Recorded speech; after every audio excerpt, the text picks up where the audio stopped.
민주당에서 추진하고 있는 걸 보니 간첩단 사건에 연루된 사람들을 위성정당, 그러니까 비례정당에 집어넣으려고 하는 것 같습니다. 이제는 간첩이 주류 세력이 되는 것 같습니다. 이전에도 통진당 이런 데서 아로라고 하죠. 거의 반대한민국 세력들, 종북 세력들이 국회에 진출하고, 지금도 종북 세력들 그리고 아로와 유사한 그러한 사람들이 활동하고 있습니다.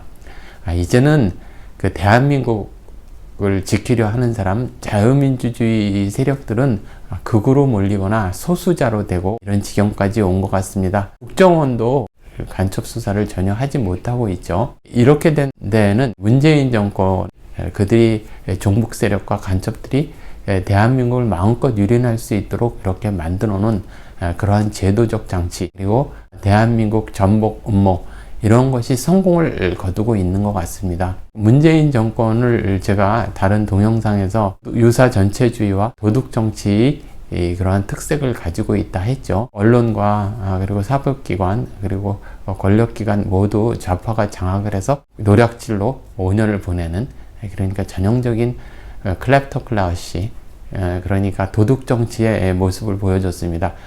그러한 그 정권적 비리, 그리고 정권을 잡은 배후 세력들이 노략질 한 사람들을 전부 공천을 주는 겁니다. 그러면 문재인 하나만 그러니까 구속을 시키거나 이럴 수 없는 거죠. 전부 방탄이 되고 문재인을 보호할 수밖에 없는 거죠. 그들은 목숨을 걸고 이제 지켜나갈 수밖에 없는 거죠. 등장하는 이재명 세대에는 간첩으로 그 방탄을 치려고 하는 것 같습니다. 그러니까 도둑 정치, 유사 전체주의를 넘어서 반대한민국 세력이 주류로 서고, 그리고 간첩들이 활보하면서 간첩들이 간첩 수사를 막는 그런 이제 국회가 구성되려고 하는 것 같습니다. 안타까운 사실은 이재명 하나도 구속을 시키지 못한다는 것입니다. 이 부분에 대해서 많은 국민들께서 지난 문재인 정권에 있어서 그 좌파 판사들로 구성된 그 사법부의 문제, 우리법 연구회 출신들의 판사들의 문제, 이렇게 생각을 하시는 분들도 많이 계실 겁니다. 물론 그렇습니다. 이재명 하나를 구속시키지 못하는 그런 이유 중에는 그 이원석 검찰총장과 한동훈 전 법무부 장관의 책임도 상당히 큽니다. 유창훈 판사가 에게 굳이 영장 실질 심사를 하게 하는, 피할 수도 있었거든요. 이것이 그냥 단순히 좌파 판사들 그리고 법원의 문제인가, 이런 부분에 대해서 국민들이 의구심을 가져야 하는 겁니다. 좌파 판사들 그리고 좌파들에게 유린당하는 사법부의 1차적인 책임, 두 번째는 이들이 우리가 대장동 사태에서 봤을 때와 같이 이게 전부 그 여야 권력 카르텔로 비리가 같이 맞물려 있는 것이 아닌가, 이러한 생각이 듭니다. 그렇지 않고서야 박영수 같은 경우에 있어서도 지금 보석으로 나오지 않았습니까? 권순일은 구속시키지도 않고 있습니다. 그리고 대법원장이 바뀌었음에도 불구하고 이재명에 관한 재판들도 역시 그냥 그 답보 상태입니다. 지난 2년 동안의 일들을 문재인 정권 그리고 좌파 판사만의 탓이라고 이야기하기도 상당히 어려운 그런 지경에 이르렀습니다. 그리고 지금 양당에서 공천이 되고 있는 것을 보면은요, 민주당 같은 경우에는 한총련 그리고 민혁당 출신들의 일부죠.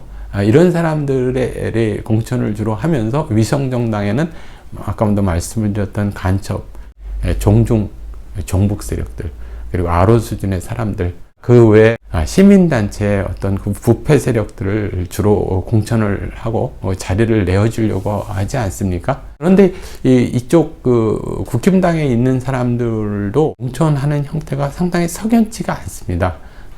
자유민주주의 세력이라든지 우파 세력, 그리고 여태까지 싸워왔던 세력, 이런 것이 아니라 종중색채가 있는 사람들도 이렇게 있고, 결국은 종북을 종중으로 대체하려고 그러는 것이 아닌가, 그런 우려가 있습니다. 이랬을 때 이제 국민들이 정신을 차려서 이것을 막아내야 하는데요, 참 어려운 점이 많습니다. 진실을 알려드리면 실명으로 말씀을 드리기가 상당히 어려운데, 검색을 하면 그 사람들의 과거의 행적, 불과 한 달 전까지의 모든 행적들을 다 찾아볼 수가 있습니다.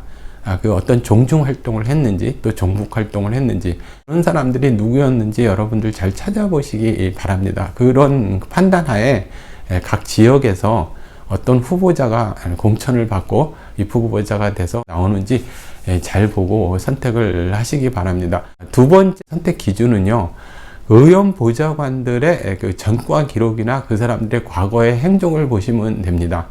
그 양당에서 보면 특히 민주당은 아주 심하죠. 그런데 이제 국힘당도 예외가 아닌데 일부 세력에 있어서 보면은 그 의원 보좌관이 이 과거에 그 어떤 간첩 사건에 연루된 자, 그리고 국가보안법에 연루된 자, 이러한 사람들이 상당히 있습니다. 그리고 RO 수준이죠. 그러니까 외부와 연결을 하는 고리가 의원 보좌관이고요. 의원 보좌관이 국회의원한테 오더를 내리는, 이제 의원 보좌관을 유심히 보면 그 사람들의 과거의 행적, 이런 것들도 여러분들이 잘 찾으실 수 있습니다. 이러한 부분들에 대해서 면밀하게 보셔야 합니다. 이렇게 말씀을 드리면 왜 이렇게 복잡하게 얘기를 하고 이렇게 머리 아프게 얘기를 하냐, 그냥 한쪽은 마징가제트이고 한쪽은 아수라백작 아니냐, 그러니까 민주당은 아수라백작이고 국힘당은 마징가제트라고 이야기를 해달라, 막 이렇게 이야기하는데 현실이 그렇지 않습니다. 현실이 그렇지 않은데 어떻게 그렇다고 이야기를 합니까? 그러면 대안이 있느냐, 이렇게 말씀을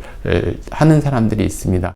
국민들이 싸우는 거죠. 국민들이 조직화해서 그런 부정선거도 막아내고 종중 세력도 몰아내고 종북 세력도 몰아내고 간첩이 주류가 되는 이 사회에 이러한 것도 막아내고 우리 체제를 우리가 지켜야 되겠죠. 대안이 있느냐 물어보시지 말고 스스로 생각을 해보시기 바랍니다. 정말 어려운 순간이지만 지금 자유시민이 있고 많은 국민들이 있습니다. 그리고 그 대한민국, 우리나라의 역사는 제가 늘 얘기를 했지만 백성들이 지켜왔고 지금은 자유시민이 지킬 겁니다. 그리고 마지막까지 최선을 다할 예정입니다. 그런 점에 있어서 이렇게 미리 태도를 결정을 하고 거기에 사고를 다 끼워 맞추는 그러한 우를 범하지 마시고요. 면밀히 생각을 해서 대한민국을 위하는, 대한민국을 구할 수 있는 길을, 그러한 것에 노력을 해주시기 부탁드립니다. 분명히 대안이 있습니다. 대한민국 국민이 대안이고요. 이 부패 세력들, 이 종중 종북 세력들, 그리고 이 간첩 세력들을 몰아낼 수 있습니다. 자유 대한민국을 다시 일으켜 세울 수 있습니다. 이승만 대통령, 대한민국을 건국할 때는 지금보다 훨씬 더 어려운 조건이었습니다. 국민 여러분, 우리는 할 수 있습니다.